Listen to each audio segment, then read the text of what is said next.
Ready, begin. I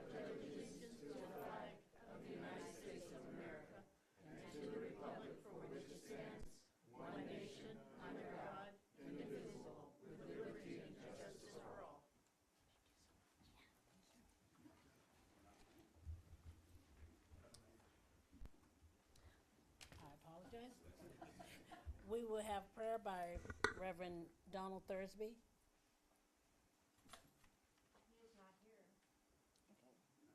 Then we will have prayer by MacArthur Wright.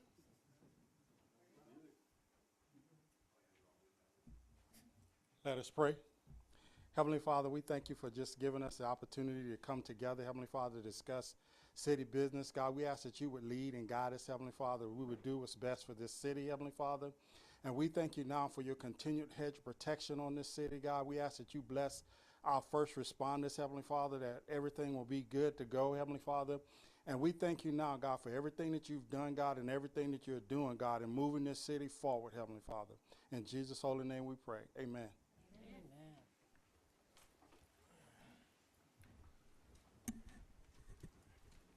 Roll call, please. Councilmember Klink. Here. Councilmember Mintz will be a little late. Councilmember Bildering. Here.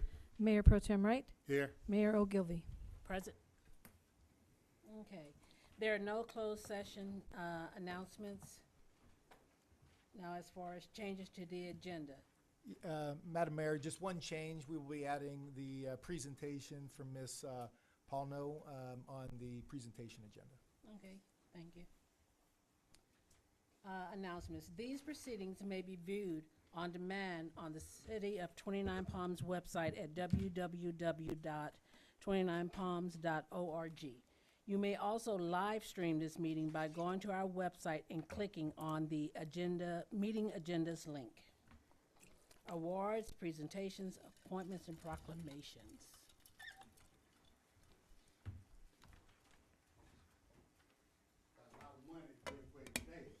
I love giving away money. Okay, so first we're going to have the Rotary Club. All right.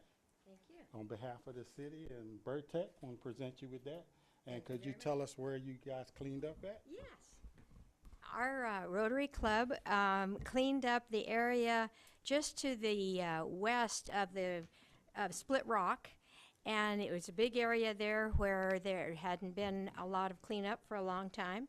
And two of our Rotary members found $5 bills. So that was good. Hey, Liz. Make sure they add it to the pot. Thank you. And then we're going to have the girls' basketball team and softball team, right? Yes. All right. Well, on behalf of the city and Burtech, we want to present you with these checks, all that money, and tell us where you cleaned up at. For girls basketball, sadly, we only had one senior, myself, and one freshman come out and clean, but we still did a pretty amazing job. We were just north of Enchadas, and we cleaned up one mini lot and then one bigger lot in about 3-4 hours, just the two of us, including our parents, obviously. But we did pretty well for, again, only two of us. And then for softball, we cleaned right next to Starbucks. Pretty much both teams showed up, so it was really quick, really easy. For softball, we had, I believe it was 22 bags, 2 full truckloads of trash, and then basketball, we had 12 bags and a whole trailer full of just junk that was thrown over houses. All right. Thank you. Thank you. I have your checks. Uh-oh.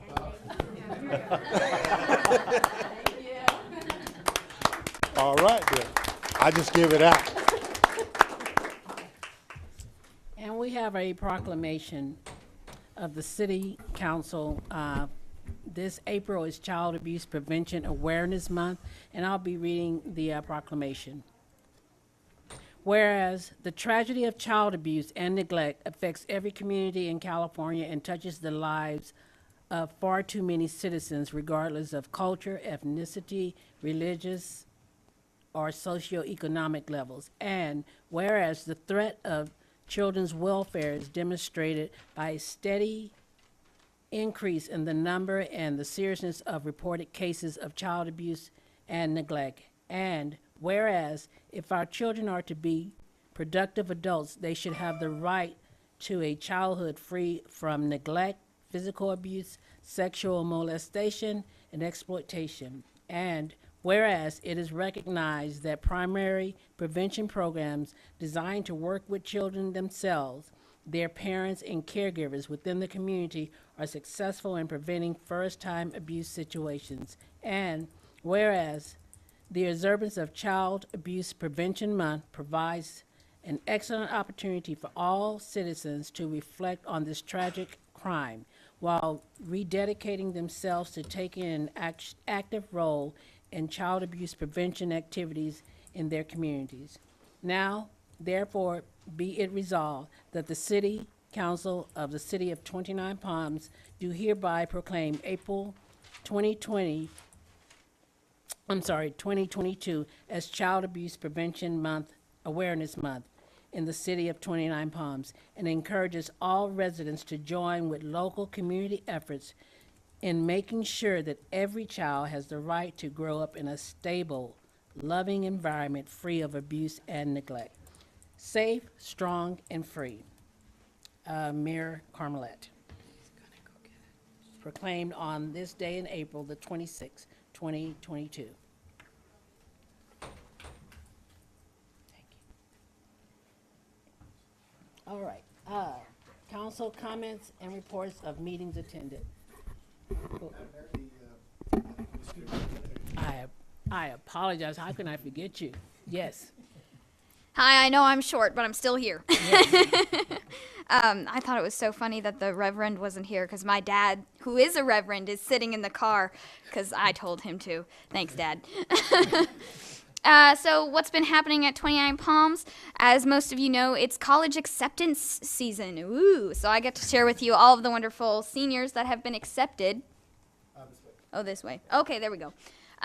So first off is Berkeley. We have wonderful Isabel Plummer and Ariel Montez who were accepted to Berkeley. Isabel, last I heard, was doing marine biology is her major, and Ariel Montez is going in for medical, pediatric surgery. I already knew what that word was. I definitely did not look it up. Next is military colleges. Virginia Johnson. This is a wonderful story to tell because she's been looking forward to going to the Naval Academy since she was like 5. So she has like this really old lanyard that she's been saving since she was like 5. So it was a really big moment when she got in. Sebastian Covert also tried to get into the Naval Academy, but was accepted to the Air Force. So you never know. Flying planes or ships, all good. I don't know what they do in the military. And lastly is me. I know this is a bit of a bragging story, but I got into the University of California, Southern California, USC, the big one up there. I'm going in for theater design. So I had created the shirt I'm wearing up there. So I'm legit. Don't worry. Next is our cheerleaders. They were wonderful with their showcase. I hadn't been school board rep in a while, so this is long coming slides from all over the place of second semester. So this is when the cheerleaders had done their showcase with their cheer captain, which is Laura Lynn. She went to London to do a cheer camp, so she's very cool, and she does most of the choreography, especially for iFest, which I will be getting to very soon. Next is swim season. So swim season just started up. Unfortunately, the pool was shut down because they were doing renovations, which is all very exciting, but that meant our swimmers had to do training elsewhere. So it was a lot of dry land push-ups. And, you know, where you, like, kick your legs in the air and, like, do your ab workout? That's what it was. And then AP Literature, we were doing Hamlet, To Be or Not to Be. Very exciting, which was exposure not to just Shakespeare, but to a lot of the literature, British literature. So we also did Mary Shelley's Frankenstein, which was all about, you know, Frankenstein, what they do in Frankenstein. So it was good. And lastly is iFest. Finally, we've been allowed to do assemblies. So we've had like traditional, we have a speaker coming up soon. It's like a motivational speaker, I think this Wednesday. And last week we had a biker gang. That sounds wrong, but they were on bikes and they were doing tricks. It was all very inspiring. But before all that, our very first assembly was iFest, where a lot of, it stands for International Festival. So a lot of Polynesian clubs come out and they do like poly dances. There was one BMA club where they did like African American dances. It was all super cool. And we put up big posters. Like ASB did a huge thing about it where we had done posters, and not to brag or anything, but I did the cherry blossoms on that tree over there. So anyway, that's it for me. Thank you all for the opportunity to come speak. I hope that you let us come back and have a wonderful speaker. Thank you so much. And be prompt, be prepared, and be polite, our motto. I'm going to give this back to you. Thank you. It's always good to see that our young people are doing awesome, dynamic things. Okay, so now it's time for council comments and report and meetings attended. We'll start with Councilmember Mintz. Oh, thank you. Well, in that presentation, I didn't say anything about softball, so I'll carry on some softball news for the high school team. We won tonight 11-1. That's why I'm dressed the way I am. We're end up with third place in the league. We have one more regular game next week. We start CIF, so hopefully we'll do well in there. They went to this county city conference up in Lake Arrowhead. It was a very good time to get together with the county guys, people again. We got to listen to a motivational speaker, Dr. Hernandez. He was a astronaut that shared with us how he actually went from being a crop share child of 10 years old, and his dream was to be an astronaut, and he got to be an astronaut. So I shared that with my softball players, give them a little motivation that you can do whatever you want to do, and that's what he did. And all he had to do was see it on TV, the last Apollo moon landing, and then at 10 years old, he decided he was going to be an astronaut, and he did it. So let's see. There was one more thing. Also went to the stopped by right at the end of the coffee with the coffee with the cops. There's a few people there, so that was good. Didn't sound like there was a lot of complaints about it, so that was good. I just missed the captain and lieutenant. They left just before I got there, so I didn't get to harass them. But so other than that, Madam Mayor, that's all I have. Thank you. Thank you, Madam Mayor. First of all, I'd like to wish all the April babies out there a happy birthday in April. And also like to remind everybody that it is getting hot out there. Please remember, do not leave your children out in your hot car for 1 second.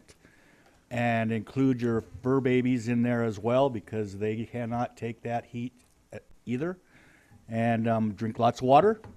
And the astronaut that he was talking about also helped invent the digital mammography machine that my wife works at the High Desert Medical Center. So that was pretty cool to talk to him about that. That's it. Councilmember Mintz. I'm sorry. Bill Durang.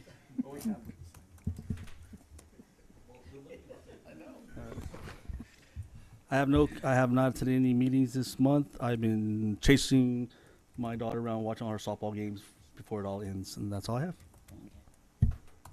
Oh wait, Mother's Day is 2 weeks away. Just give me a heads up. Yeah, I got to send my mom something. I see. I did attend the county conference as well, and I also did an MBTA meeting and an MBTA rebranding meeting. We are rebranding the buses, so we're kind of working on some different things and that kind of stuff. So it should be coming out pretty soon. And we also did the MBTA did a meet and greet on the 12th out at the bus station here in 29. Unneeds met. There you go. Unmet needs. But they did it out here, out in the public. Didn't get as much attention as we would have liked to have gotten, but it was still, a good thing to do to see about unmet needs. Yeah, however you say it. Yeah, and I think that's about it. The chow at the county thing, it could have been a little bit better, but yeah, so that's it. Thank you. Okay. I was at that same conference, the county conference in Arrowhead, and it was wonderful. The drive up there was exhilarating, to say the least. Yes, I also attended open season for baseball, and I got to toss out the baseball and the softball, and that was fun. I really enjoyed that. And I also attended the same MBTA meetings that Councilmember Wright attended, as well as the, I call it an outreach that they did here at the Transit Turnaround Center here in 29 Palms. And one thing I can say that no one complained about the service that they provide, because they do provide a very excellent service. And so that was really great. And then finally, this morning, I had the pleasure of attending the Kiwanis breakfast, and I really enjoyed that and met a lot of really nice people there. And I would like to also bring to attention that tomorrow is Happy Admin Assistance Day. So if you have an administrative assistant, you need to tell them Happy Admin Day. Buy them lunch, give them some flowers, something like that, something nice. Okay, and that is it. So now we're moving on to the consent calendar. All matters listed under the consent calendar are to be considered routine by the City Council and will be enacted by one motion in the form listed. Any item may be removed from the consent calendar and considered separately by the City Council. The public will be given an opportunity to comment on the consent calendar item prior to the City Council action. Is there anyone from the City Council who would like to pull an item from the agenda or comment on an item? Is there anyone in the public who would like to speak on an item or have an item removed? So then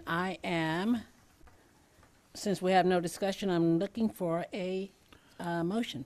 Madam Mayor, I'll move the consent calendar, but I will abstain from item number 5 because it's the Project Phoenix warrant register, and item number 12, which is the acceptance of the sewer water improvements for Project Phoenix. Second. Vote. Councilmember Klink, Aye. Councilmember Bilderrain, Aye. Councilmember Mintz, Aye. Mayor Pro Tem Wright, Aye. Mayor Ogilvy. Aye. Approved 5-0.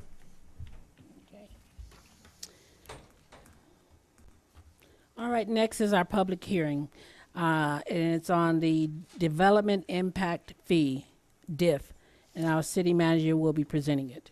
Well, thank you, Madam Mayor, members of the council. The recommendation this evening is for the city council to consider approving the impact fee nexus study and provide any comments that are appropriate for the study. Just by way of background and introduction that is on the phone here, we have James Edison with Wildan Financial on the line. I'm going to go through a brief background, and I'm going to turn it over to Mr. Edison to go through a PowerPoint to talk about the mechanics. So again, just by way of background, back in July of 2020, so almost a couple years ago, the council gave direction to review and to change, potentially change, our curb, gutter, and sidewalk fee. The current policy requires all single-family, multifamily, and commercial to install curb, gutter, and sidewalk. However, the biggest issues or the complaints that staff has received, and I'm sure council as well, has been in the single-family resident side and the outer lining areas and the more rural areas of the city. The in lieu fee for the curb, gutter, and sidewalk policy is $77 a linear foot. So on some of the larger lots, and it's frontage, so the max fee there is $11,250. So in a lot of the rural areas where there's larger lots, that $11,250 kind of hits. which was again a source of consternation with a lot of the public that the staff and the council has heard. So staff gave a recommendation to the council to proceed with Wildan Financial to maybe replace the current curb, gutter, and sidewalk policy with a development impact fee policy that has, you know, different mechanics and different fees associated. As part of that process, you have to do a nexus study. The nexus study is the why. You can't just come up with a fee, 1,000, 3,000, 5,000, 10,000, whatever it may be, without the why. So the nexus study is the why that is out there, which will be talked about in a second. It is a standard fee that cities have, a development impact fee, and just brief background or brief history. Because of Prop 13, and you know, I've had the fortunate pleasure to talk to some finance directors that were pre-Prop 13, and it was a lot easier in those days to build the infrastructure to operate cities because basically you put what you needed on your property tax roll, you collected the money, and you did your service. Prop 13 stopped that and put an amount, 1% max on property tax. So things, you know, to still do the things that we need to do, infrastructure being one of them, impact fees kind of came about. And so that's what we're talking about today. The basic premise of impact fees is development pays for development. So as new residents come in, the developing and customers for businesses, they should pay for the impact of, in this case, what we're looking at primarily is roads. So more residents come in, more businesses come in, more demand on our roads. Who pays for it? The impact fees collect it to pay it. So that's the basic premise of impact fees. Going through the process from a staff perspective, you know, single family makes a lot of sense. And in most cases, probably will be a reduction, as you'll see from the report. The bigger issue, you know, from a staff, and commercial makes sense as well. Although commercial will be paying more, it'll be more fair share. Where the potential issues could come into play is multifamily. What the council has heard, staff has heard, is the challenging nature of housing right now, and potentially adding a fee to multifamily could exacerbate that problem. But just keep in mind, if we don't have that fee, again, as these multifamilies come in, these residents come in, we'll still have an impact on our roads and who pays for that increase. So there's the dichotomy there between not charging it and charging it. So with that, I'm going to turn it over to Mr.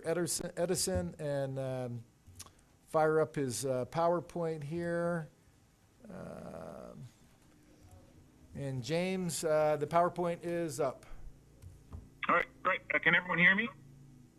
Yes, they can. All right, terrific. Thanks.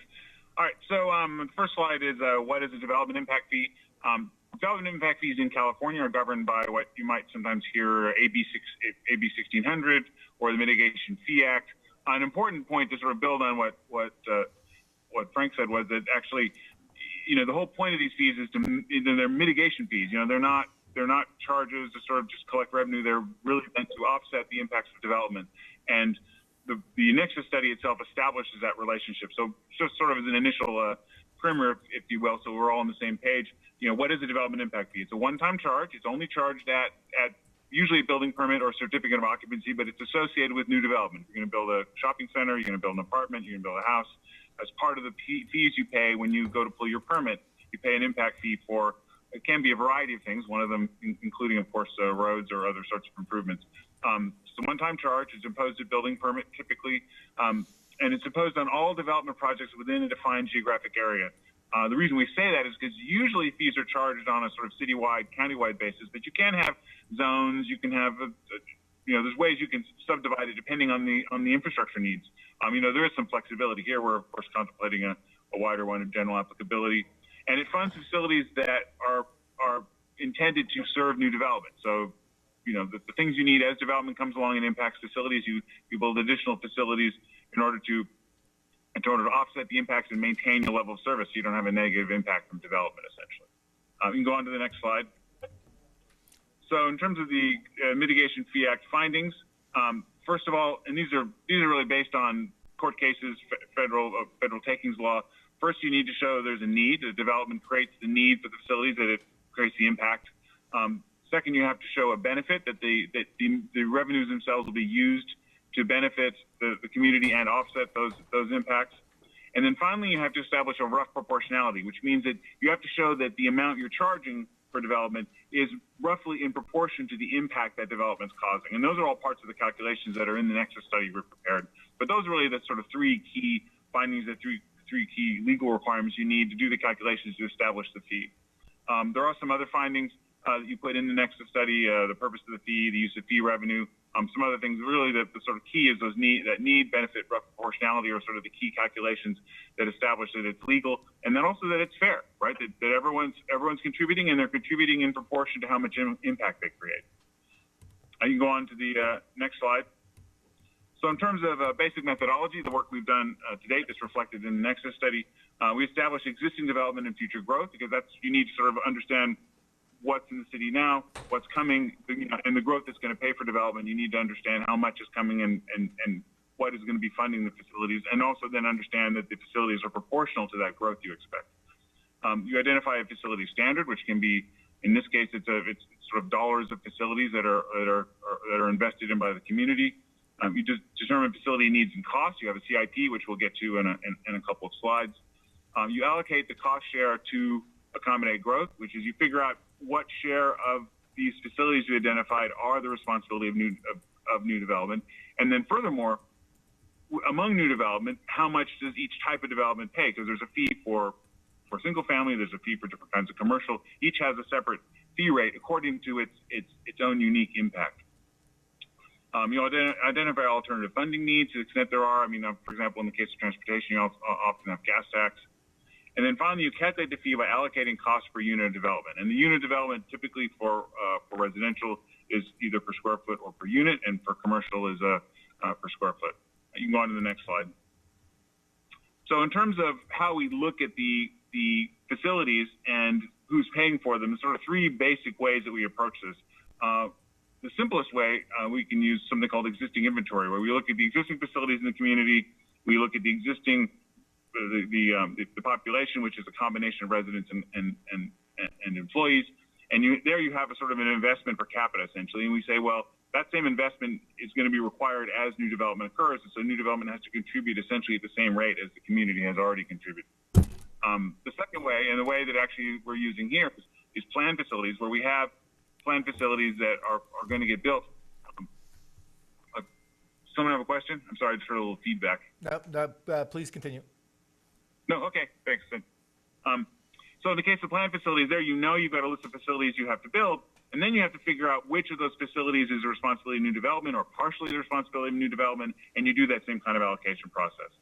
The last one is a system plan that combines both of those, which is not really applicable here, but something that we have there for completeness.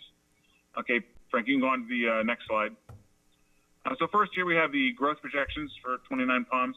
2021 is based on the U.S. Census. You can see you have about 24,000 residents, dwelling units, and 2,600 employees, give or take. The 2040 numbers are from SCAG. Those are SCAG projections.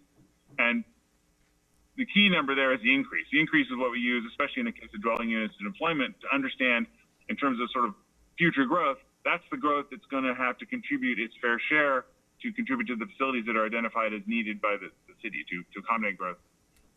Okay, you can go to the next slide, Frank. So then this next table is sort of the key to that rough proportionality I was talking about, because you can see there's a trip demand factor. There, what we're doing is looking at, for each type of development, there you got single family, multifamily, commercial, office, and industrial. For each of them, based on and I don't know how many of you are familiar with the ITE, but it's a sort of a big book of calculated trip rates. Trip rates are a calculation of how many trips is generated by a given unit. So it's like a single family. How many unique times does someone get in a car and drive that car away or back to a home? And the same, and then the book itself it's the Institute of Traffic Engineers. It's a book that's used all over the country, and we use that as sort of a baseline to do that apportionment I talked about. You can see, for example, single family has a trip demand factor of 1.1, while multifamily has 0.63. And that's mostly reflected in the fact that multifamily units tend to have fewer people living in them, and so they just don't have as many trips. And same for commercial and office and industrial. You've got varying trip demand factors, which are what we use to figure out the relative impact that each of those has on the facilities that we're looking at. You see, so on a per unit basis, or per, in the case of non-residentials, per 1,000 square feet, because that's sort of an easier unit of measure to deal with and is more comparable in a way to a house than if we did it just per 1 square feet. It would be a little harder to wrap your head around. That's why we do it as a per 1,000 square feet. But you can see for each of those, we take, you got the 2021 numbers, and those units in square feet are from the prior table, and and then you have the growth, which is the how much growth is occurring, and then finally the total. And for each of them, you've got the number of units, either the thousands of square feet of commercial or the residential units, multiplied by the trip demand factor, and you get a number of trips. So you can see there that at the moment, in 2021, you have a total of about 11,000 trips. And trips are sort of folks driving to and from, going about their business, getting gas, going to work, going to the grocery store, going home, or business to business, all those things added together. You can see the growth from 2021 to 2040 is 2,204 trips.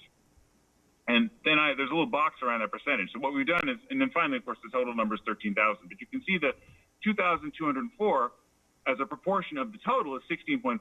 And that's a key number because, in the next table, you'll see how we're doing the allocation. But, pay attention to that number because it'll appear on the next table. And what that is basically is of the total in 2040 of all the trips, which are calculated from the units, residential units and commercial, of the total in 2040, new development represents 16.5% of those trips. So when you're in 2040 and you've got a whole total of trips, 16.5% are the growth that occurs between essentially now, 2021, but recent enough between now and 2040. Okay, Frank, you can go on to the next table. So here we have a transportation project list, and this is a list of all the projects that have been identified by staff as being needed to accommodate growth and also, provide transportation facilities. Because in some cases, these are things that are partially remedying situations or replacing roads. And so what we've done is we've said we have not identified any of these projects as being exclusively the responsibility of new development. There's no projects here where we say, well, we only have to do this because of new development. But we do know that for each of these projects, the new development is going to benefit from it, as will existing development. So because of that, what we've done is we said for each of these costs, these identified costs, you can see the total cost. The total down at the bottom is $66.5 million, more or less. But it's itemized unit by unit. And for each of them, we've allocated to new development 16.5%, which is that same number from the previous table, which is the sort of trip share, right? And the trips are, those are essentially what are using these facilities, and that's why we're using that measure, because it's the folks, the trips generated by each of these uses, they're the ones that use the roads, that need the roads, and also then therefore the ones who should contribute towards the funding of the improvements as they occur. So you can see then for the project list, of the total of 66.5, we'll call it, $1 million, new development is responsible for about 11 million, 0.9 plus. So about 11 million of that is responsibility of new development. And that then will be the basis for calculating the fee. Okay, Frank, you can go on to the next slide. So then we calculate the cost per trip, which is basically you take the total number of the total cost of the facilities that we've identified divided by the total number of trips, which is that earlier one, that 16.5%, but that also represents a number of trips, about 2,200, if you recall. And you can see it there, 2,200. So you take the about $11 million divided by the 2,200, and you end up with a cost per trip of about $5,000. So each new trip generated by development causes the need for $5,000 in facilities of various types that are on that table that we just looked at. Okay, Frank, you can go on to the next table. So finally, then we get to the draft impact fee schedule, and this is where sort of all these pieces we talked about come together. The first item you can see in column A there, the cost per trip, that $49.78. That's from the calculation we just did, where we took the total cost of new development's share divided by new development's trips and ended up with a sort of cost per trip. Then we take the trip demand factors, which are from the ITE, but also there was something that appeared in an earlier table. We talked about the 1.1 for single family and the various rates for commercial. And from then you can get to a sort of a base fee that for each of those, they have a cost per trip, the number of trips they generate, and then you multiply those two, you end up essentially with what their impact fee is for each of those categories. You can see it varies, and it varies basically according to, because they're all paying the same cost per trip, the variation in the cost for each of them is based on how many trips they generate. And that's just a function of, ITE analysis, which and usually it's pretty intuitive. In the case of residential, for example, there's more folks living in an average single-family home. It's going to have more trips. In the case of commercial and office, I mean, you see more trips from them than you do from industrial, in part because they have a higher density of employees, and also because in many cases you've got sort of more commerce going back and forth. I mean, commercial, for example, includes retail. Office also includes, for example, medical office, which can have a pretty high trip rate by itself. But these are all averages of these different categories. So then for each of them, you have that base fee. We add to that an admin charge. The admin charge is just an extra 2%, which is used to pay for staff costs in administering the fee and doing the accounting. For example, for this fee, it has to go in a special account. It has to get tracked, has to get used to make sure that it's used properly on a year-by-year basis. You have to do reporting every year. You have to do updates every 5 years. That 2% is a little bit extra that goes to cover those costs, because those are also a cost of the program, essentially. We usually use 2% because communities can, if they want, actually do essentially kind of an audit or a time and motion study and figure out exactly what it costs to administer the fee. But that's pretty onerous and actually could cost as much as collecting the fee, the amount you're charging, right? I mean, it depends on how detailed you want to get in it. It's pretty much an industry-wide standard to charge about 2%. It seems reasonable. I mean, to the extent folks have really gotten into it and done the analysis, 2% seems about right, more or less. And so that's a number we typically use instead of having to go through all the brain damage, if you will, of actually like tracking down exactly who's filling out which paperwork and what that costs. So then you get to a total fee. In the case of the residential unit, it starts per unit. It's $5,500 or $3,100 per unit, roughly. And then the total fee for commercial, that first number is per 1,000 square feet because that's how we were calculating the strip rates. But then you have a second column there which tells you the fee per square foot, which gives you, for a lot of folks, that's a little more intuitive, as a fee, and also because seldom are projects in exact units of 1,000 square feet. They're bigger or smaller, but they're not multiples of 1,000. So that's a way often it's easier, especially easier to administer the fee that way. All right, Frank, you can go on to the next slide. So finally, some policy options. Because this is a new fee program, often there's some interest in sort of easing the transition. So one thing you can do, and actually something I didn't cover before, but I really should have, is, this calculation is meant to be what we call a maximum justified fee. This is the most that you can charge under the Mitigation Fee Act, under current policies, under current law. You don't have to charge as much. You can select a lower fee. You're not required to charge any fee at all, in fact. I mean, you don't have to. It's just a right. It's a right you have as a community to make sure that development pays its fair share as determined by the community. I mean, that's a discussion with elected officials and members of stakeholders and members of the public to decide what that means exactly in terms of what the reasonable number is. What we do is tell you can't charge more than this legally. You also can phase in increases, so you can say, well, we do want to get to the maximum justified fee, but maybe not the first year. Maybe we phase it in over a couple of years or more. I mean, that's really your option. And then the other thing to think about that you probably will want to do is have some kind of an annual inflation adjustment. Typically, we use something like the construction cost index for construction projects, so that every year, because one of the things you do have to do every year is you have to do a report, essentially, usually around the time you do your budget, where you and it's not sent anywhere. You're not reporting to the state, but you have to sort of disclose and formally adopt a document that states the current balances, how much you've collected in the year prior, and then anything you've expended money on. And so typically, as part of that same report, we recommend that you also have an inflation adjustment that you apply. So however much costs have gone up in a general way, you increase it by that much, and that might be, inflation now, of course, we all know is going up a bit, but in past years it's been 2% or 1.5% or 3% in that range. The other thing you should know is that looking forward, you will have to do an update of this fee every 5 years. So 5 years from now, you'll sort of go through an exercise similar to this one, where you again look at the demographics, you look at the facilities needs, and you do this similar kind of calculation to sort of refresh everything. But in interim years, most communities, I would say, use some sort of an inflation adjustment to reflect the fact that year by year costs go up. So year by year, the fee itself should go up a little bit, just to sort of keep up, if you will, with the construction cost, because of course, the construction cost estimates you have from that transportation project list, those are essentially current costs. And when you actually build it in 3 years, chances are it'll be a little more. And so you'll have some fees that'll reflect that little more, if you will. So that's the end of my, you can go on to the next slide. That's the end of my presentation. I'm happy to answer any questions. Well, thank you, James.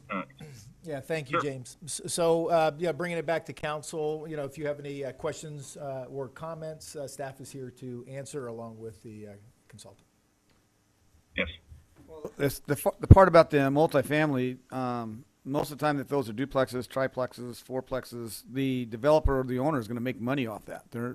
Where if you build just a house, normally that's to build a house so people live in. They're not going to. So those fees, I think you have to weigh that in there. That is actually an investment, and if we don't collect that, then we actually, the developer is going to make money off it. But on the other hand, I guess we can have like specials, right? I mean, we can suspend it, say, for multifamily for 6 months, so that to encourage people to build it then, and then after that, say, hey, so that is possible. Even if we adopt this study now, we can still do that later on, right? Yes, and that's to Mr. Edison's point about phasing it in. So in some form or fashion, you could do that, yes. That's the only Yeah, question I that can include actually some communities do in fact have a sort of a grace period, if you will, where, for the first 6 months or the first 3 months or some period of time, anyone who comes in with a permit where they've, a developer's been planning, they already bought the land, they're about to pull their permit, they hadn't counted on this fee, and they say, well, you're surprising me with this. And so you give people some period of months to come in and not pay the fee, so that it doesn't take effect until, pick a 6 months, or you pick a time period that makes sense. Any other questions?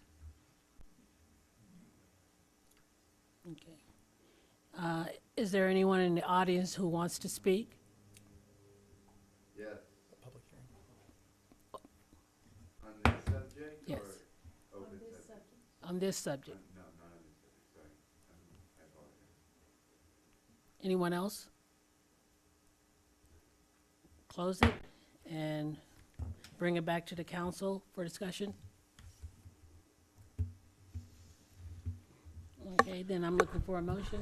I just want to say that if we do go this way, because of the way of our housing, I think that we should put a year, maybe 2 years of this payment, just to make it hopefully work for the building of single-family homes and multifamily. Don't raise it. And then maybe, I know we did it before, because we do need the housing, we even took all those fees away from the people, the contractors that wanted to build a house on a single-family lot, not for commercial or anything, but just to get the houses building again. We went through that spurt at one time. We were having houses built when we took those fees off right and left, and then all of a sudden the fees went back on and it stopped. But now it's really, we're in dire need of housing, so I would look at putting a cap right now of maybe 2-3 years on this amount if we approve it. So putting it in place and not increasing it for 2-3 years, that's what you're Correct. saying? Okay. Correct. Also, some verbiage in there that these will not be Airbnbs. Uh-huh. So they know they're not building these to do Airbnb. So this is independent, of that. So a construction comes forward, they would pay it based on the construction. So the use of it, either owner occupied, long-term rental or short-term rental, That doesn't really come into the equation when they pull a permit. I Then think, Steve, we- that can be done when we have our discussion on Airbnbs. okay. Just want it out there, like we're not building for that reason. We need housing for people to live in, not come vacation in. So, all right, Yeah. good. So when we talk about these fees, are we doing like the set number or like the 8 point something a square foot? Well, so that would be for commercial and also all the commercial related, so commercial, industrial, and office. So that is the amount per square foot. Multifamily and single family have a fixed amount, and that's that $5,500 and I think $3,199. Okay. Any other questions? Then I'm looking for a motion. Yeah, and so staff will be bringing this back at a future meeting with some proposed implementation.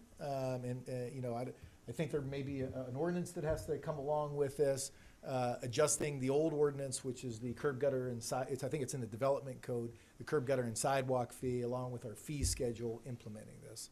So once and if you approve the Nexus study, that will be the next step at a future meeting. Okay, I'll make a motion that we accept the, this Nexus study for the development code impact fee. Second. Can we have a vote, please? Councilmember Bilderine? Aye. Councilmember Mintz? Aye. Councilmember Klink? Aye. Mayor Pro Tem Wright? Aye. Mayor Ogilvy? Aye. Approved 5-0. Okay. Thank you, So- James. Okay, thank you. Thank you. Next item is a public hearing, the adoption of the downtown specific plan and mitigating negative declaration. Community Development Director Clark is presenting this item.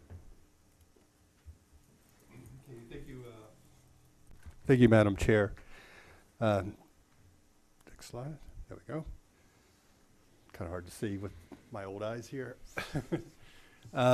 So we're at the end of a very long road, really, that started back in 2018. So almost 4 years now that we've been at it. We did start hosting a whole series of study sessions with Planning Commission on the downtown, looking at the boundary, the streetscapes, landscaping, guidelines, all of that. In 2021, we really kicked it off because we got a portion of state funding to help pay for the plan. Held a whole lot of stakeholder interviews, 2 big community-wide surveys, 2 workshops as well. Had the display boards at the visitor center, and then some more study sessions with Planning Commission. So that led us to March 9th, 2022, where the Planning Commission recommended adoption of the mitigated negative declaration and the downtown specific plan. So just a refresh, I won't go through that whole presentation last time, but just sort of the key points. What the community really wanted was the active corridors within the downtown area. So they really liked what we're doing in Project Phoenix. We're creating the Paseo and the linkages to different components of the downtown and looking at extending that both south of 62, but also creating something new along Adobe as well. And keep in mind, this plan is a 20, 25, 30-year plan, so long-term. The public overwhelmingly liked the downtown traditional style of development. So 29 Palms is kind of unique that way, in that we still have a downtown that's somewhat compact, not very big, but somewhat compact, and preferred that style of development. But at the same time, we have to realize what's already there, be realistic about the current development patterns that are within downtown. And so we did that. We looked at the different typologies between what was downtown traditional and what was downtown general that's already existing, and used that as a guide for the zoning layers. Also, when the public was polled, they really wanted additional focus on pedestrian activity, especially on our 2 key corridors, the highway between Split Rock Avenue and Adobe Road, and then Adobe Road between the highway and Buena Vista. And so that kind of led to some corridor concepts for both of those roads, where we looked at turning essentially a 4-lane road into a 3-lane road, with raised median turn lanes, so people turning left could get out of the path of travel into the turn lanes. 1 lane of travel in each direction, but also additional parallel parking on the street. And then essentially the same concept on Adobe Road, with on the west side having a little bit wider sidewalk, because that's where we have a little bit more of the downtown traditional type of development that could lead to things like outdoor dining activities there. And then parking strategy, overwhelmingly the public supported this idea of public parking lots. Park once and visit lots of businesses, no time limits, that sort of thing.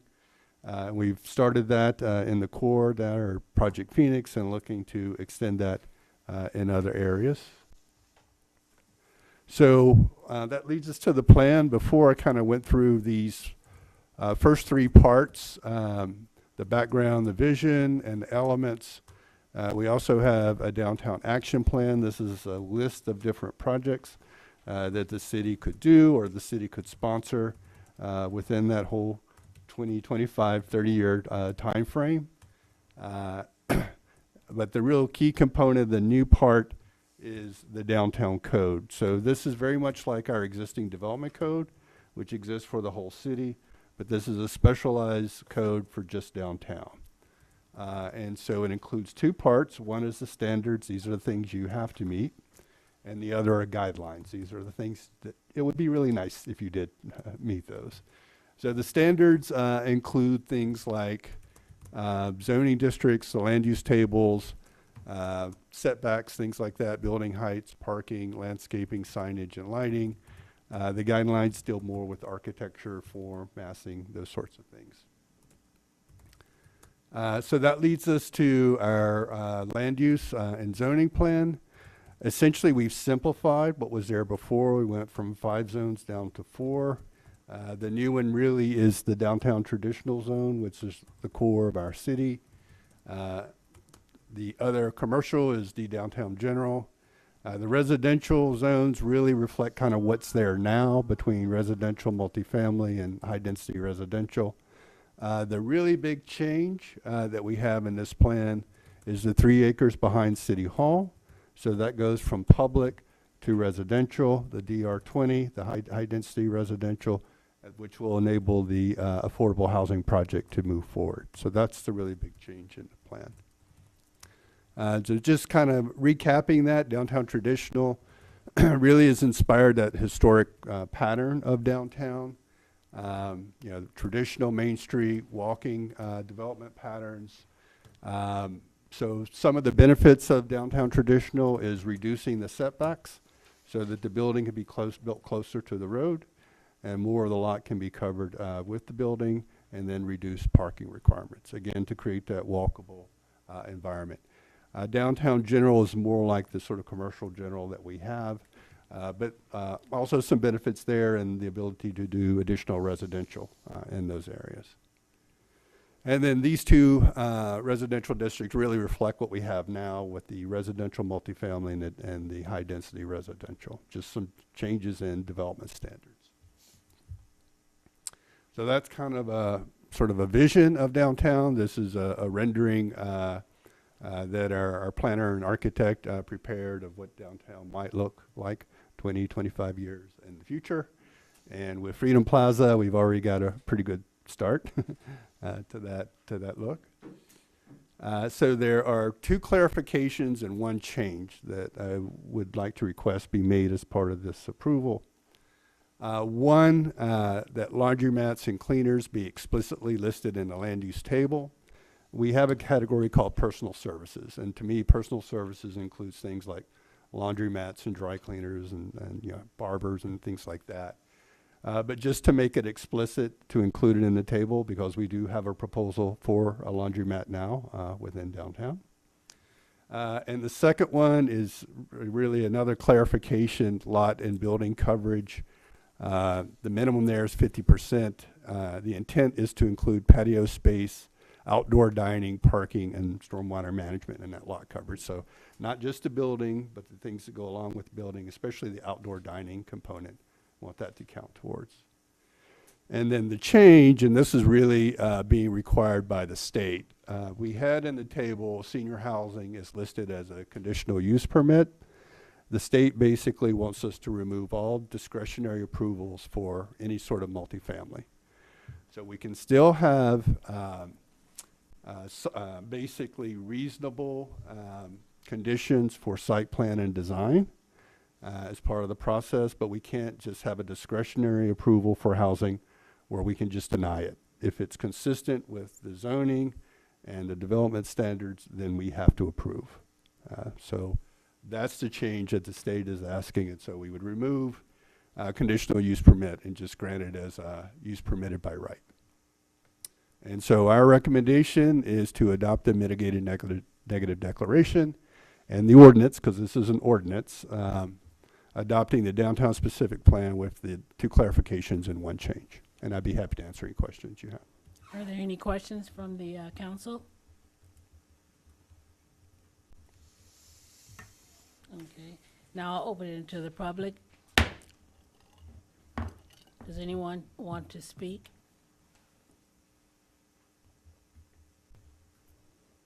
I'll close it. Bring it back to the council for discussion. Well, I think the staff has done a great job, plus with all the outreach that they did. Travis should be commended by sticking with this, because obviously it was up and down a few times. So I think the changes, like, are going to be great if we got the whole thing to fruition. But yeah, that's like he says, it's a 30-year plan. It's stuff that will come back to us individually, obviously. So Yep, great work. Long time coming. It was. Okay. So, what's the numbers? 298, introducing by title. Okay, what that Wanna mean? read that? Okay.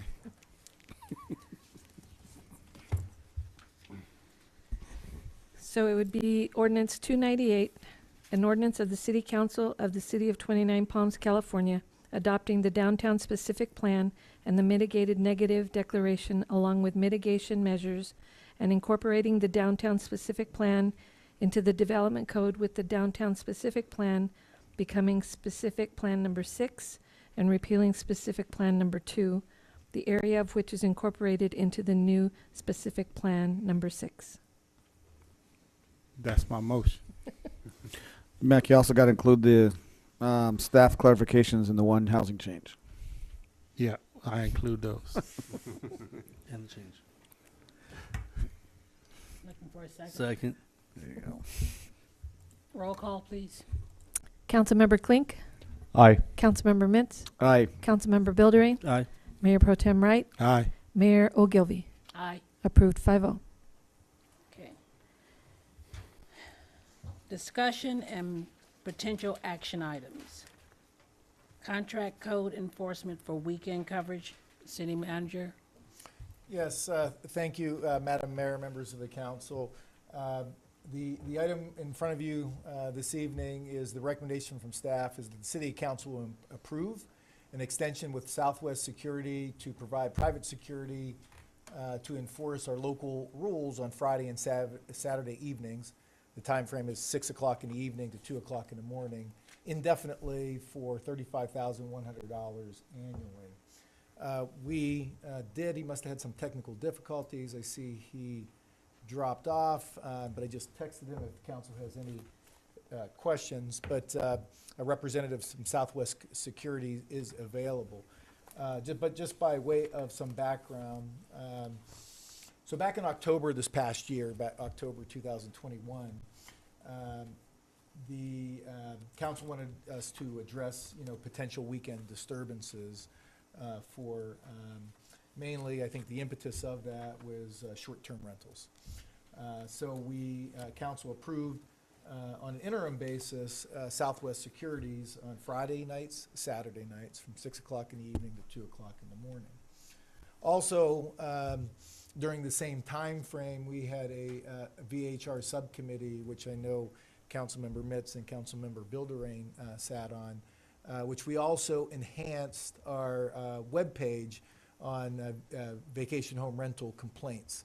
So we have a hotline that on weekends during that time frame and descriptions of disturbances to call that line, and the line during that time frame automatically goes to dispatch at Southwest Securities.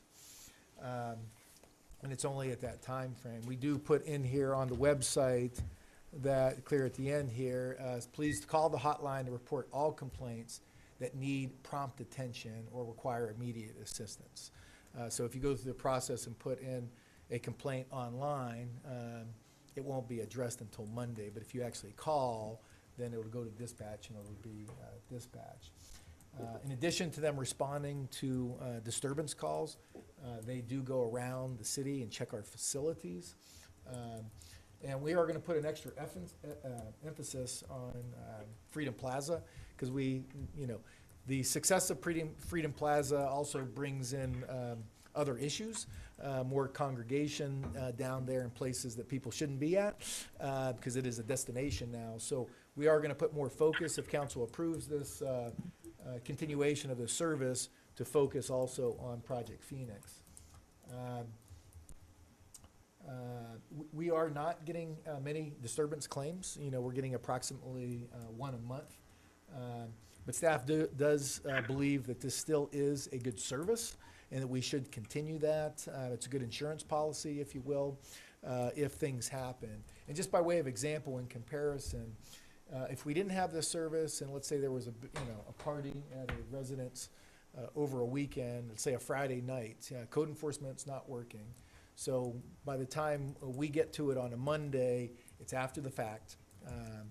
We have to collect statements, we have to interview people, we have to kind of pull the facts together. Yes, you can call the sheriff's department, but it is a low priority call. So depending on higher priority calls, it could take several hours for them to show up, the deputies. So with all that, staff does believe that this is a good service that we should continue. And let me see, I still don't see him there still. And so I'd be happy to answer any questions that council has. And he is available. I don't know if he's online there. Kevin, are you, can you hear me? Yeah, I can hear you, Frank. I'm here. Okay, great. Thank you. So if the council does have any questions for the security service, Kevin is here. Kevin Hackworth, he's the operations manager with Southwest Securities. Any questions from the council? I have a question real quick. I know this is VHR. What about, because you say that it's a low priority for the sheriffs, could not somebody that has a neighbor next door to them that's not a VHR and they're having issues with loud music and everything, put in a complaint to the VHR line? Yes. Yeah, that's the whole purpose of It's it. it's everybody. What do you mean everybody? But if my neighbor is my regular neighbor, not a VHR, Correct. and they are having loud parties, I can call this VHR line, or? That is correct, yeah. Okay, so it's, Yeah, and it could be any disturbance, right? I mean, yeah. maybe we should change that VHR to something more Broad? broad. Yeah, because in theory, I guess I think what I understand you're saying is it could be a long-term renter. Right. That has a party and is having a disturbance and they could do that, call that line. So we could adjust this a bit to make it more broad, because it could be any disturbance. Okay. Anyone else? Yeah, you too, great. How many reports have we had for VHRs? You know, there's been, I think, over this time frame, I think 4. So we're spending that much money for 4, so 50% is probably not even a real issue out of those 4. Right. Yeah. So we're spending that $35,000 annually for, Over those, several months. But yeah, yes. that's great spending. Right? I mean, the truth is we have this because people were saying VHRs are about partying all the time, and now the proof's in there that they're not partying all the time. So we're spending a lot of money for people crying wolf. Yeah, well, yes, what staff has done, though, and I think from direction from us, is they've gone around to our facilities and keep checking ours, so I'm We glad are benefiting. We benefit off some of the stuff that they've had to care for us, but reality, this was for When it was initially, Yeah, right. So- the cry wolf thing, Right, I get where you're going. yeah. So we talk about spending city money on useless stuff, and we better make it. Let's us utilize it more than just VHRs, because 4 phone calls, that's kind of a lot of money. I mean, if you pay me that much, and I'll give you my phone number, and I'll drive around for 4 phone calls. I mean, Duly noted. Any other comments from the council? Is there anyone in the audience that would like to speak? Okay, have you filled out? No, I have not. Fill something out? You can fill it out afterwards. But Okay, thank you. There's a green paper outside the door. I appreciate it. Thank you. Thank you, Council, Mayor. My name is Octavia Scott. I live in District 4, right behind the post office. I call that the Airbnb district. We got a lot of Airbnbs down there. I was wondering if I'm kind of new here. I've been here about 2 years, but I was wondering if the city has actually done a cost benefit analysis regarding law enforcement and whether that law enforcement should be contracted to the county sheriff department, or should law enforcement actually be local in the city. And with that, having local law enforcement, we could have community service officers that could take care of some of those issues with the VHRs. I'm not sure if that's something that's been proposed before. I'm not really comfortable with private security monitoring my neighborhood, so I want that on the record. Thank you.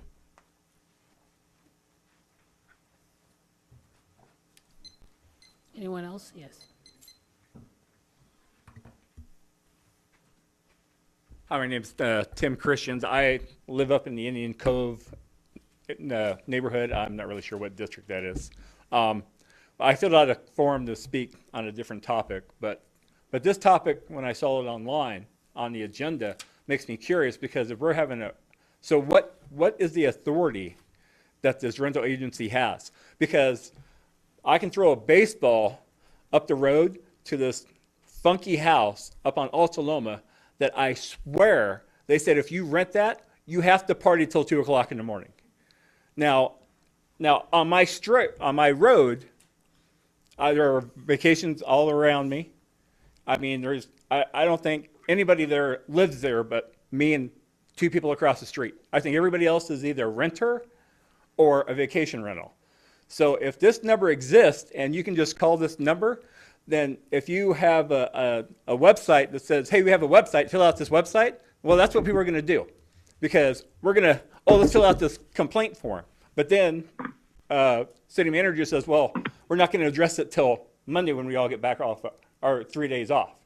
That's ludicrous. You know, if you need to put it on a phone number, then that phone number should go to an email blast to everybody in the town. You need to contact and let them know that this is the phone number. But again, you know, Charlie the rent-a-cop goes pounding on the door. What's his authority? I'm here on the authority of what? I'm going to arrest you. I'm going to put you in Airbnb jail. I mean, what's he going to do? What's he going to do?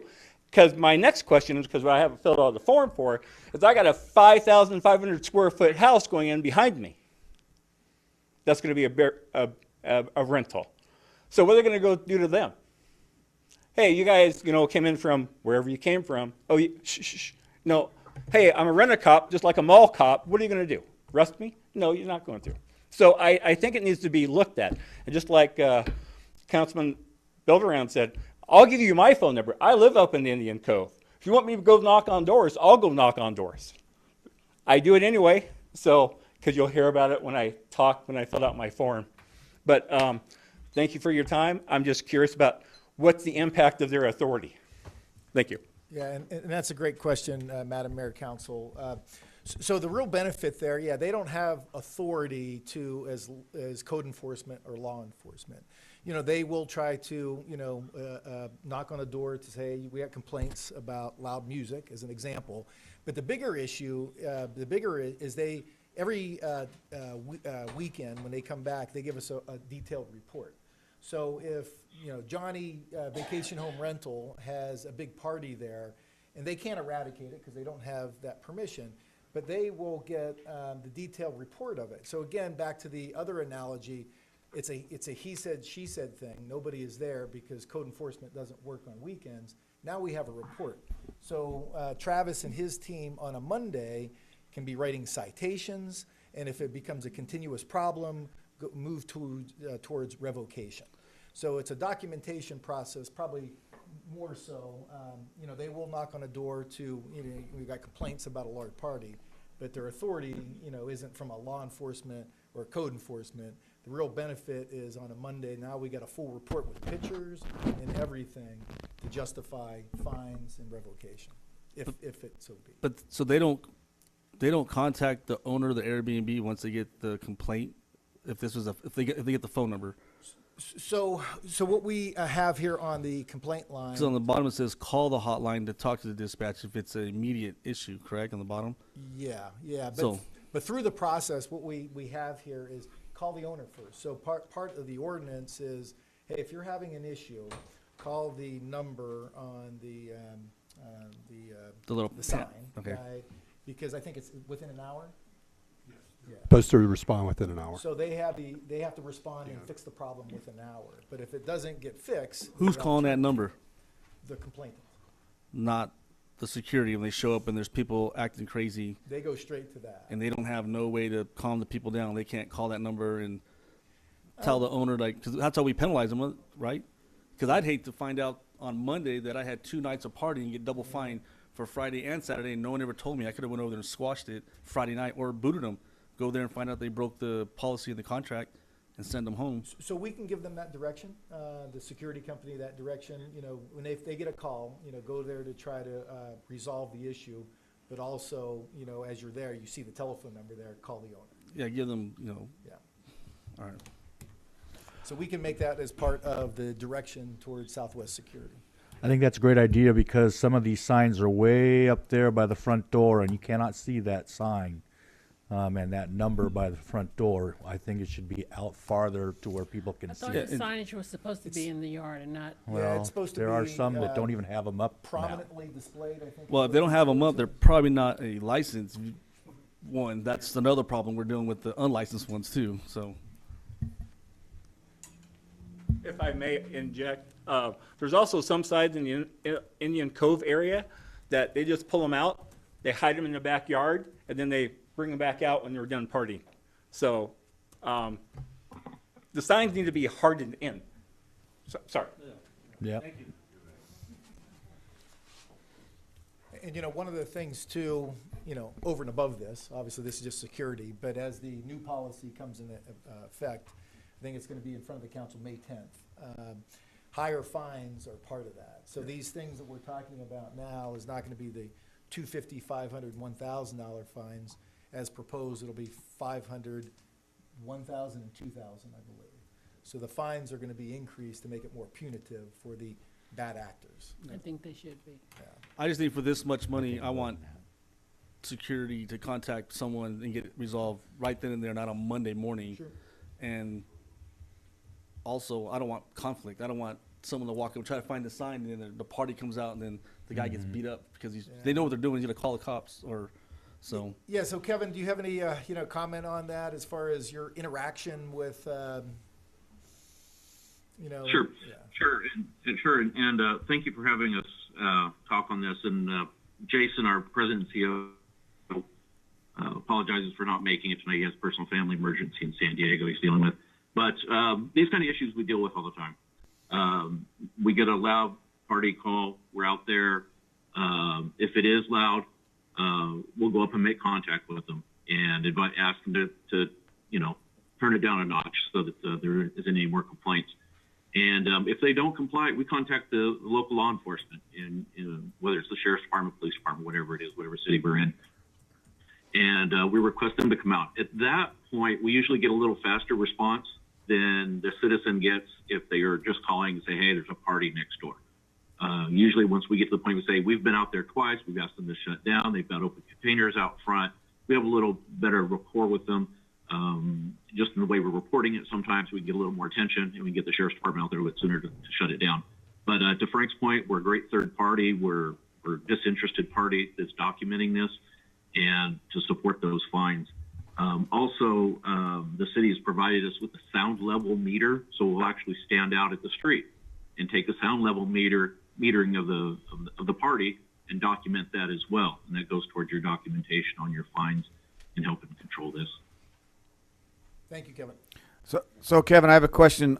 So if we were to request that, in addition, when your officer shows up, that they also call the number that's for the owner, that wouldn't be a problem, would it? Not a problem at all. And also, we would document if there was no signage available for us to call. Okay. So if it That's does great. turn out it is a VHR and there is no information out front, you could follow up with that as well.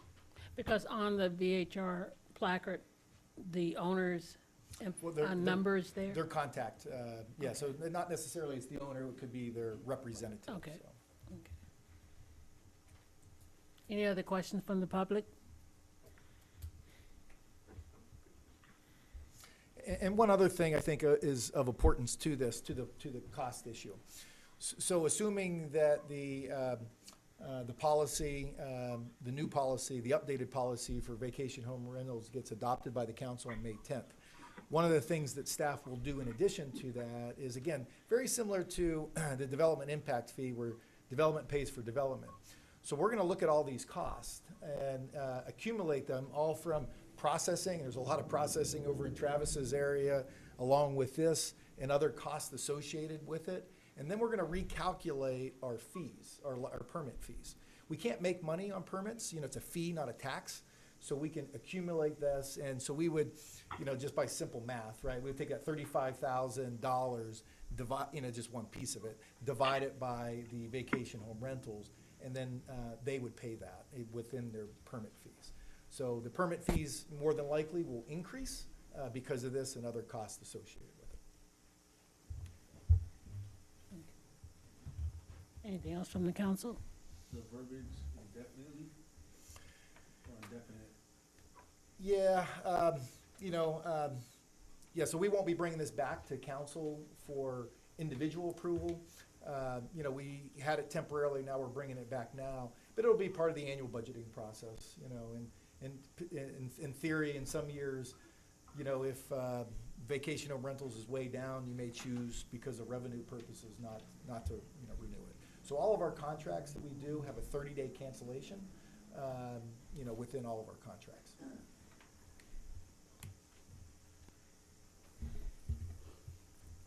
Okay, then I'm looking for a motion and a second. I'll move that we continue the contract code enforcement for the weekend coverage with Southwest. Second. Roll call, please. Councilmember Mintz, Aye.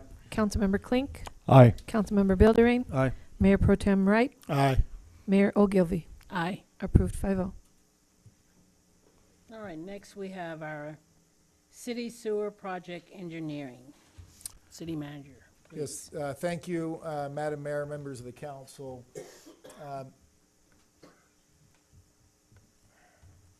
So this item, sorry, it's a little small, pardon me, let me make it bigger. Oh, it's a lot small.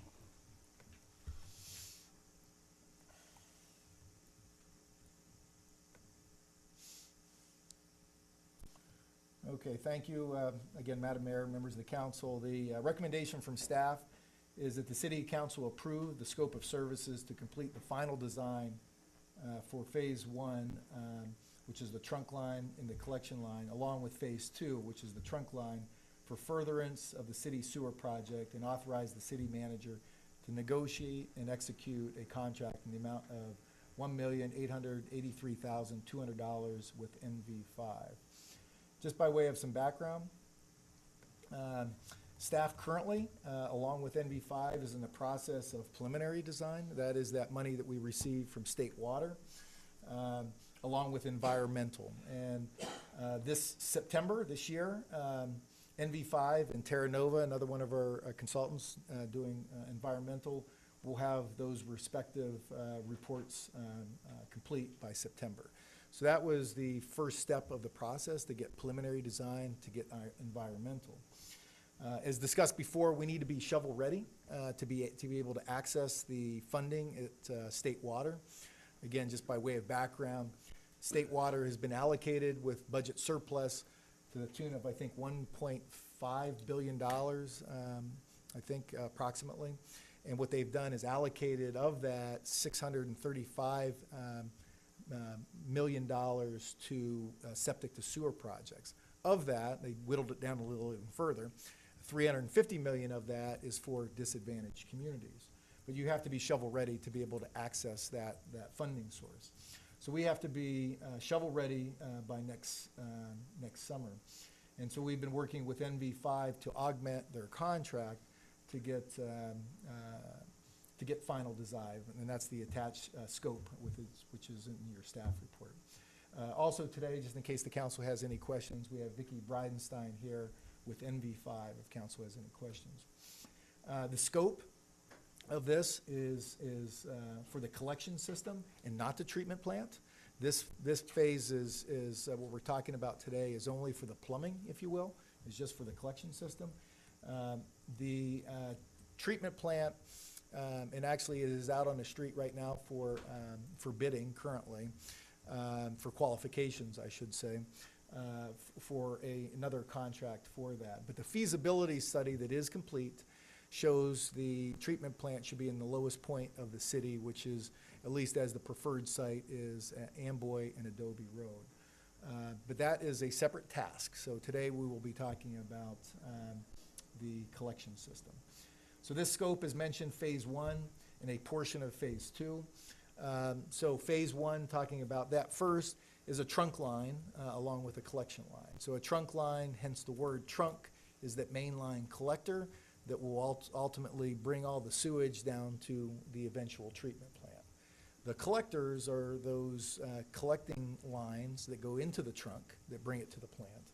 Those are within your neighborhoods, in the streets, that collect the sewage, bring it to the trunk, send it there. The area that we're talking about from a phase 1 perspective, from a large housing perspective of it, is Turtle Rock Housing, Desert Knoll, Bent Hunter, and 801 Housing, along with the various commercial and other residential mixed within there.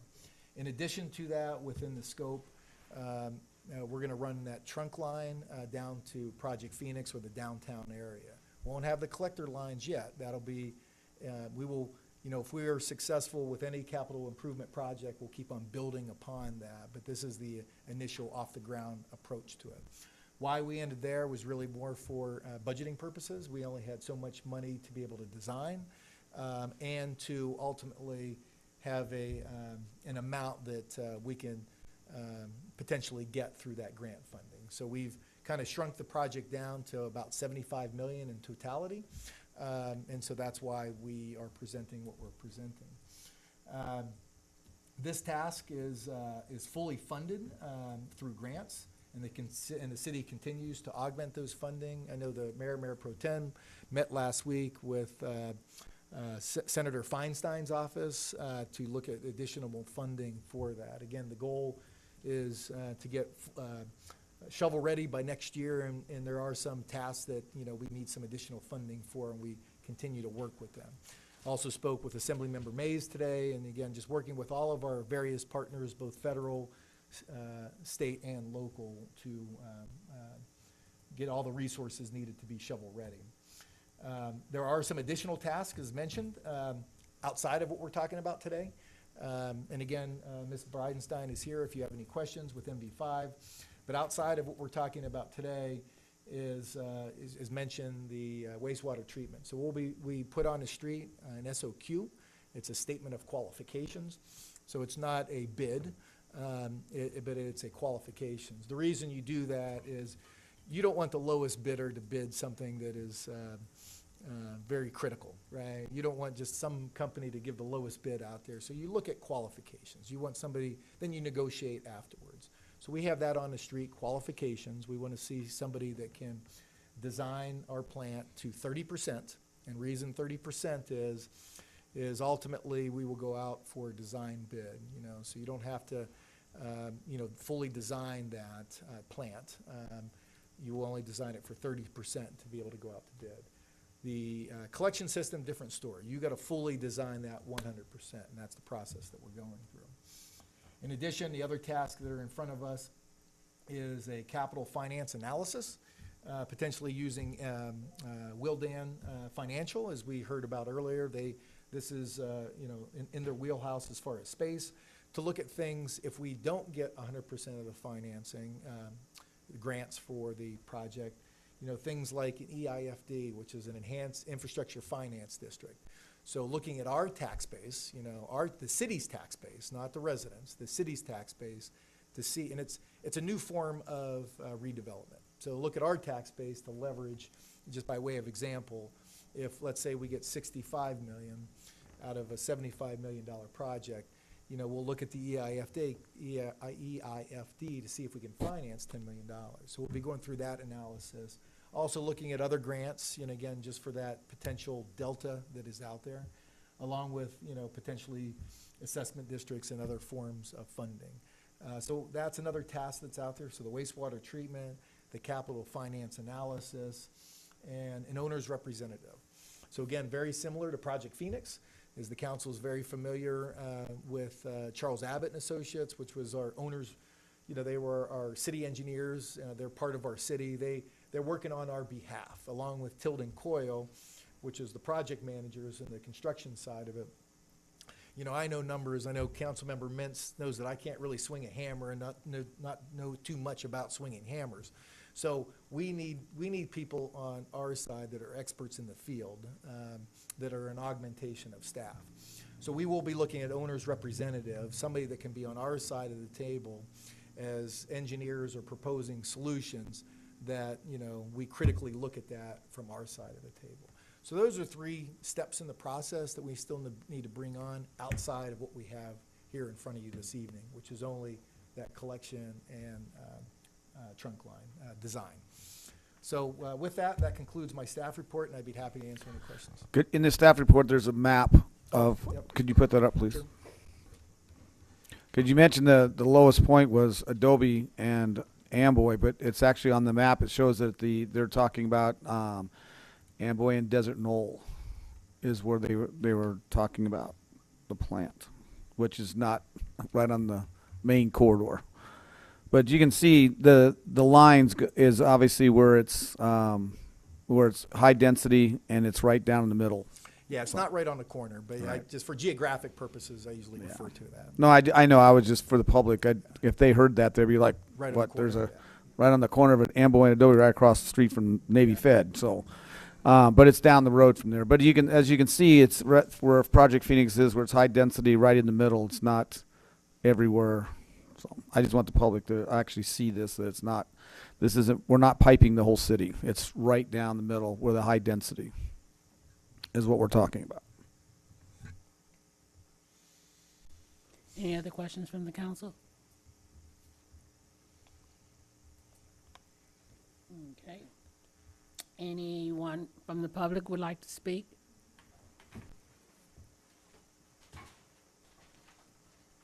Did you fill out a form? Yes, I did. My name is Jeffrey Johnson, 10-year resident. Good evening, Council and Madam Mayor. The city's sewer project, which is the proposal to remove our septic tanks, has not had the public hearing and discussion which it deserves. In moving forward with this very expensive project, the city hasn't asked for real public input. This sewer project is not the only solution for resolving how to return reclaimed water back into our aquifer. The public has not been presented with the option for developing a septic tank district, which would be much less expensive and would address the septic system, which would remain outside the sewer district. The sewer plan has not settled on the method for injecting the reclaimed water into the water table, which is and always will be in overdraft. There are unexplored opportunities which have not been fully considered by this council. The public should be informed about and invited to discuss the direction this takes. This meeting doesn't really constitute a forum of questions and answers, so it'd be important to bring the public in a little bit more. In reading through the PDF, I got this quote: "The district prepared a salt/nutrient management plan to assess the long-term impacts on groundwater quality from the continued use of septic system." And then it's followed by the initial study is underway. And then it says the city council could choose, and I'm assuming that it means it refers to this study. It says the city council could choose not to pursue funding and or give other direction. So I assume that the city council may or may not have the option or desire to fund the SNMP project, which is really important to assess whether septic tanks are a danger. Why I bring up septic tank district is because the sewer system will never accommodate or never take in all of the the septic systems. And there are a lot of cesspools and other dangers outside the sewer district, proposed sewer district, that actually are a problem. Uncapped wells, cesspools. And I think a septic tank district is a very important thing to consider, as well as what we're planning on doing with the sewer system for the downtown and for this, what we're proposing here. So, yeah, so that's basically, and I think it should be something that the public should have a lot more input in, so that we feel that we're a part of your decision-making process. Thank you. Thank you.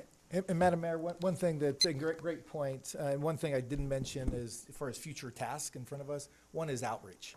So, you know, again, we're trying to get to shovel readiness by next year, but part of this is going to be getting an outreach consultant on, and absolutely, those public meetings will be as part of the process to engage the public, get input as we move forward with this process.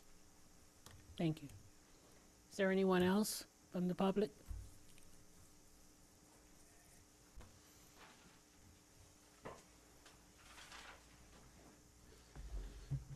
Mayor Ogilvy and council, thank you for letting me speaking tonight. I just want to say I know this project is tough. Frank and the city staff is working really hard, and we're trying to ask some really tough questions, as well as the water authority or water agency. The gentleman brings up really good questions, you know, where the plant is located right now. Direct injection means more money to treat that water, and we've got to be careful that we get some of these studies in. So I know the Water District is working with Frank right now to back a USGS study that is going to be very important for this project.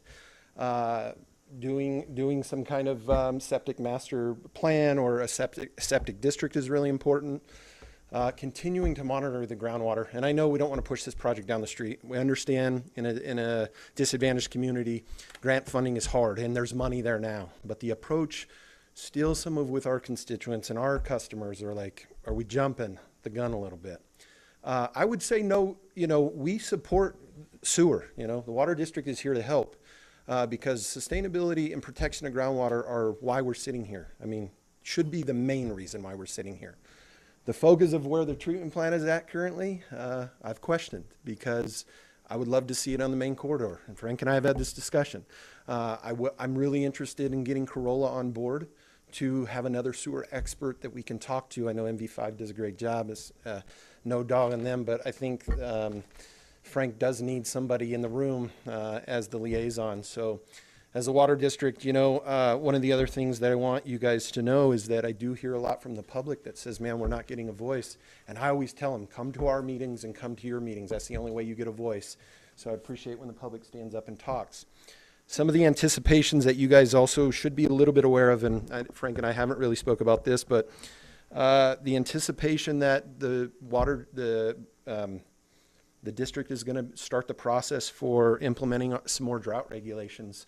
So the impact on drought regulations and the impact of the assumptions and the potential for water waste for flows and costs have to be kind of calculated. So there's more than just even what we're dealing with right now, because if we go into our stage 2 or 3 of our water contingency plan, we're going to ask people to cut down more than we've already asked them to cut back. And our community actually does really well at that. I just want you guys to know that the Water District is here to work with the city and continue to evaluate the management of the wastewater plan, wastewater master plan. So anything that we can do, please let us know. Thank you. Thank you. Matt, can I ask you a question? You're saying we're really getting too early for all this stuff? How long do you think it's going to be before we should now do sewer? We can't make that assumption. I think you know as well as I do, kind of through some of this USGS study, it's really important to get this USGS study. The USGS study is going to tell us that unsaturated zone that Ray spoke about a few months back. If we all sat here with a crystal ball like Frank has explained, then we would all be the masters of what we're doing. Can I say in 20 years we're going to need it? Can I say in 40 years we're going to need it? No.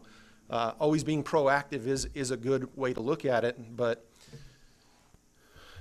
we're talking about now that the project changed from 150 million to 200 million, now down to 75 million. And we're only at about 10 to 15% of the water use. So you start to multiply that out. And I love when Frank says like, well, if we keep kicking it down the road, well, this $300 million project's a $600 million project at some point. There's some sense in that. But a severe disadvantaged community like 29 Palms also has to have some say that if this project isn't needed, where are we at? How do we get there? And I do like the approach that we're starting kind of in a smaller area. I just would like to see one kind of where we're going to ship the water, so where we're going to take the water to the aquifers. And if we go into the Mesquite Basin, Frank and I have had this discussion, if direct injection is what we have to do, there could be a chance that they're not going to allow us to do direct injection. The water has to be better going down than it is coming up. And so those are all things that will work out. Frank and I have spoke, and I do want to thank Frank because he's taken the time with me in these last 3 weeks. Anytime I've asked for some extra time, me and him have met and had some great discussions. So, Thank you. Any other questions from the council?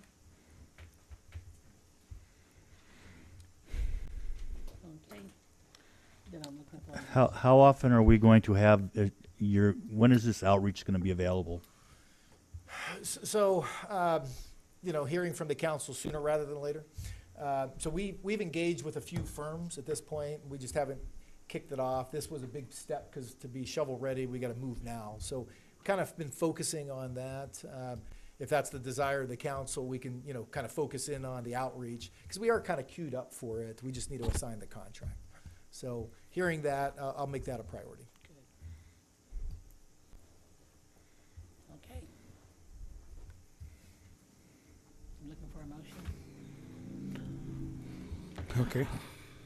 I'll make a motion that the city approve the scope of services to complete the final design for Phase 1 trunk and collection along with Phase 2 trunk lines for furtherance of the city sewer project and authorize the city manager to negotiate and execute a contract in the amount of $1,883,200 with NV5, with knowing that we as the council would love to have our community involved in this, the rest of the decisions coming up, because I know how much, just sitting on this council for 17 years, how much it was 15 years ago to put a sewer system in 29 Palms, the amount.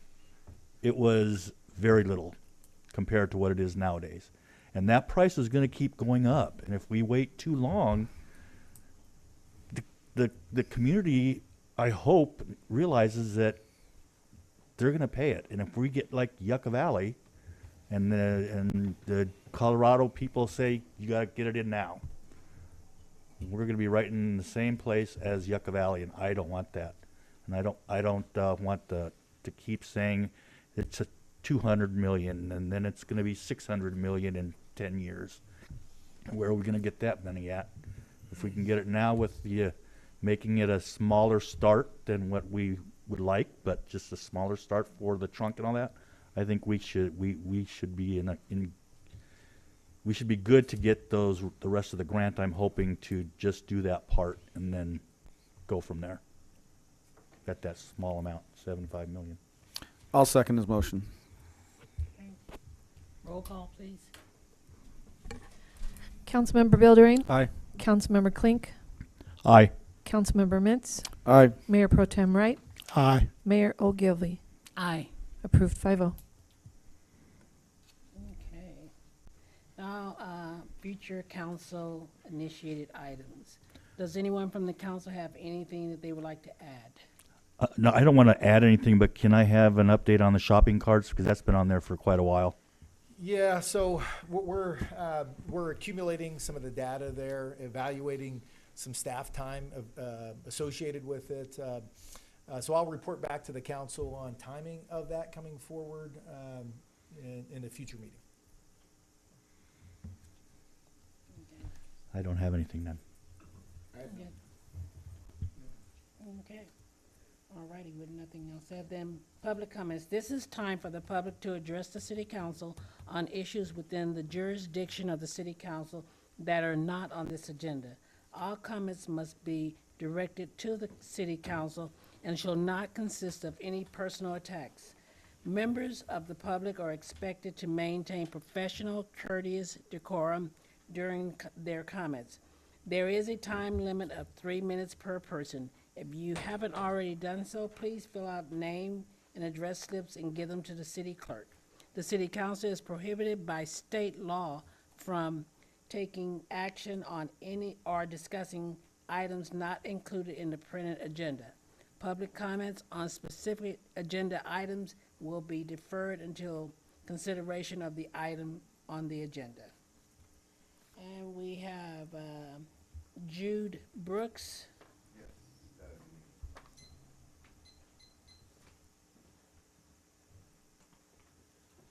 Thank you, Mayor. Thank you, Council. My issue is the Airbnbs. You can go through all the local groups on Facebook, what's going on in 29 Palms, what's going on in the Morongo Basin, and you can see post after post after post after post after post of people that are having these houses yanked out from under them and no place to go. How is a menial income family supposed to go rent another house when they want 2 to 3 times your rent? Your income has to surpass 2 to 3 times your rent. So the thing is, we have a problem there. All these people, and I have the posts. Does any of my Morongo Basin friends know of a house, apartment that they know of to rent out to a sweet family with 2 kids? Their home got bought out from under them by an a-hole Airbnb. So please, let me know if anything. Post after post after post of people that are getting houses yanked out from them, Mayor, and this has got to stop. Okay, so the people do have choices when they get kicked out of a house and this house gets sold for Airbnb. There is choices, okay? They can move in with a good friend or close friend or family member, which then puts added stressors on that property, which is not good. Or they can move an RV or trailer into the yard, which we all know code enforcement's not going to like that. You know it's happening all over our community, and you see travel trailers in people's yards everywhere. Code enforcement, I'm talking to you, you see it. You see it everywhere. And we have a problem, and this needs to be addressed, and it needs to be addressed soon. Mayor, these people need help. These people need help. Go on, I urge you, please, Mayor, go on what's going on in 29 Palms. Do you go on that site, may I ask you?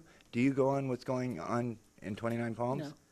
Please do. I urge you, please, go look at that and look at all these families that are being displaced by people selling their properties to Airbnbs over greed. This is absolute greed. Now, the thing is, I talked to a gentleman who bought his home 5 years ago for $85,000. A few weeks ago, he sold it for $500,000, and it's going to be made into a B&B. This is a problem. The partying going on that was addressed earlier, it's a problem. These people are desperate. Council, we got to do something. We got to do something now. I have been all over these groups. I'm really not talking to you. I'm talking to the people, to empower the people to rise up and stand together to make something happen, because nothing is happening, guys. You're not making anything happen. People are getting displaced. Get it together. Make something happen, please. I urge you, please, Mayor, go on these sites and please look at them.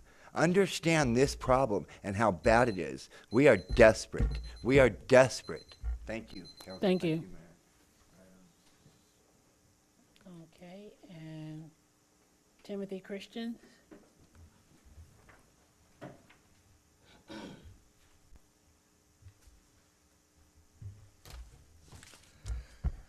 Hello, my name is Timothy Christians. My address is 779 Quill Spring Avenue. It's located up in the Indian Cove area of 29 Palms. Thank you for giving me an opportunity to speak with you, Mayor, City Council member, City Manager, other appointed people, and the citizens at large attending this meeting tonight. What brings me here today is the construction work associated with the house located at 7050 Indian Cove Road. Today marks the 249th day of the building process, which began and continues to today, which began with the continuous use of the water that started on August 20th, 2021. In order to prep the land, the new policy is that you got to douse it with water before you can work the land. So what they did is that they tied it into a fire hydrant and used it for a week unattended and just let the water run. Now, I'm not from here. I moved here 5 years ago, and seeing somebody tap into a fire hydrant when I belonged to a volunteer fire department back in the Midwest really kind of unnerved me a little bit. So I called the fire department, no response. I called the water district, no response. And I didn't make one call. I called 2, 3, 4 times. So who do I call? I end up calling Frank. Next thing I know, there's a knock on my door from some guy from the water district said, hey, yeah, I talked to them and we're going to control that water and they have a permit, but I told them that they need to stay, that water needs to stay on their property. He goes, if it doesn't, it rolls off their property, I'll be back.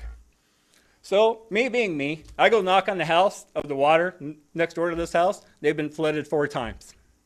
Where's the 29 Palms water guy that said he'd come back and tell me if that water got off his property? Nowhere to be found. So, so I have an issue there. I have an issue with this property now being developed is that they are not following the guidelines. So I knew there was going to be trouble if there's water running. So I called and said, hey, who can I speak with about city ordinance, about construction? They're like, well, that'd be Chris, the code enforcement guy. So I talked to Chris. So the call goes to Chris, and Chris says they can work 7 days a week, 7 a.m. to 7 p.m. Weekends, whatever they want to do. Again, I'm new here. This is this guy's 15th house he's developed since he's been here. And these people are showing up early, and they're staying late. Now, I call Chris. I've only spoken to him once. That was the first initial time. But I keep calling saying, hey, they're not here. Now, because they're back behind me, I don't sit there and watch for them to come. I have dogs that indicate that there's somebody outside my property line. So I walk over, and you talk about video evidence of the 249 days they've been there, 53 of those days they've been there early or left late. So I ask, is there such an ordinance of the 7 to 7? Is that a real thing, or is that make-believe? Is there code enforcement that gets passed on? Is there any kind of penalty that gets paid to these people? Yes, no. Because I feel like I'm doing the city's job by saying, hey, you can't be there that early. And you know what? They all leave. So they know, but nobody's enforcing it. Thank you. Thanks. Anyone else from the public? Yeah, and staff will follow up on that. Thank you. Okay. All righty, then next we have our city manager update. Thank you, Mr. Mayor. Madam Mayor, sorry, Madam Mayor, members of the council.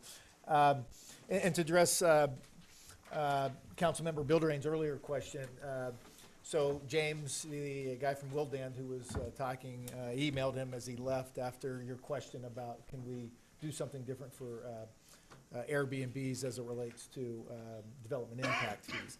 And we can't charge them anything more, but one of the things potentially we could do, he said, which would, create issues that we could talk about later, which is if you choose to defer, payments, not defer Airbnbs. But then it goes back to the use during application. So anyway, I just wanted to clarify that. There may be some angles there. Can't charge anything more than we talk about in the Nexus study. But if you look to defer things, maybe you don't defer those buildings. So they basically would pay, but Johnny, homeowner, would not pay, by way of example. So there's a potential out there. Just a couple updates. So staff is working on funding an app, back to housing. So we are working on submitting an application. We say June, July, but it's June for the June 28th, so almost July, for the approximately 90-unit housing, low-income housing, senior housing, veterans housing. We're working to try to figure out what the proper mix is there, but it definitely will be, affordable housing behind City Hall. So staff is working on that, to submit that application end of June. So staffing shortages are hitting public agency as well, as we hear, throughout the community of different labor shortages, and we're being affected as well. We're juggling. We're having a difficult time right now hiring within animal control.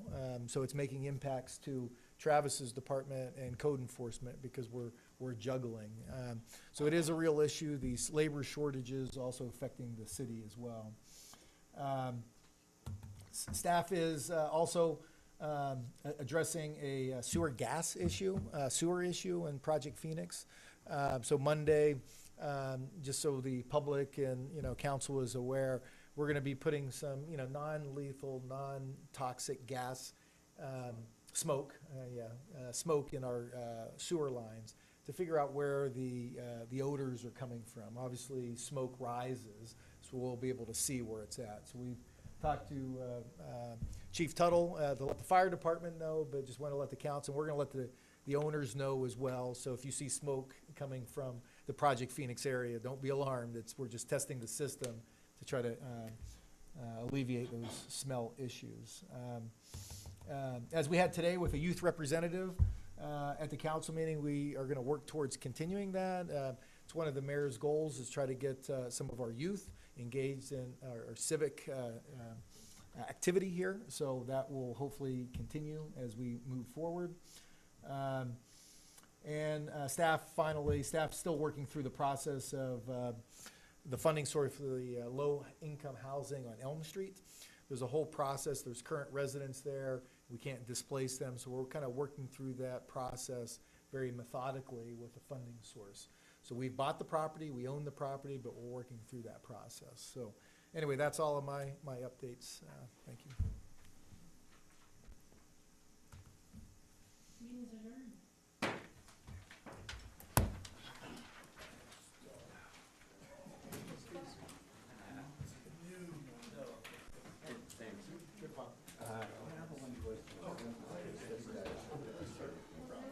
Well, those are recommendations, right?